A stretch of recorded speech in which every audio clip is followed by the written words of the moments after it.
इमरान ने हाल ही में लाहौर के एक पुराने मोहल्ले में किराए का घर लिया था। यह घर सस्ता भी था और विशाल भी, मगर मोहल्ले वालों का रवैया अजीब सा था।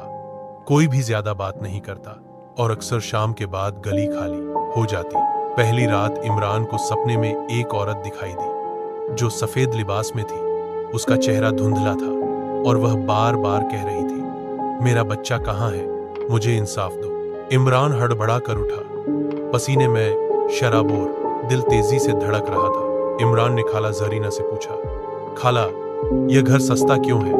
कुछ अजीब सा ख्वाब आया मुझे।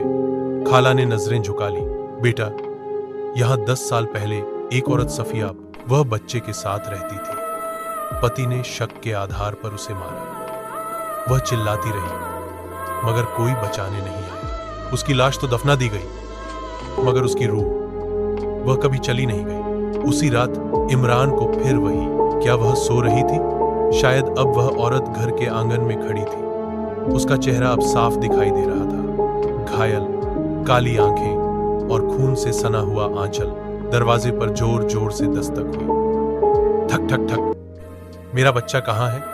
दरवाजा खोला तो बाहर कुछ न था मगर जमीन पर एक नन्हे जोते का निशान। खून में लथपथ। इमरान ने फैसला किया कि वो सफिया की कब्र पर जाकर माफी मांगेगा। खाला जरीना से कब्रिस्तान ले गई। सफिया की कब्र पर रर पहुंचते ही आंधी चलने लगी, पेड़ हिलने लगे और एक सफेद साया प्रकट हुआ। वही आवाज, मुझे इंसाफ दो। इमरान ने रोते हुए कहा, सफिया, मैं तुम्हारा कसूरवार नहीं मगर मैं तुम्हारे शौहर की सच्चाई सबके सामने लाऊंगा। अगले दिन इमरान ने पुराने पुलिस रिकॉर्ड से सफिया के पति का अपराध सामने लाया। मोहल्ले के लोग हैरान रह गए। जब सफिया की कब्र पर इंसाफ का शिलालेख लगाया गया तो उस रात पहली बार इमरान सुकून से सोया।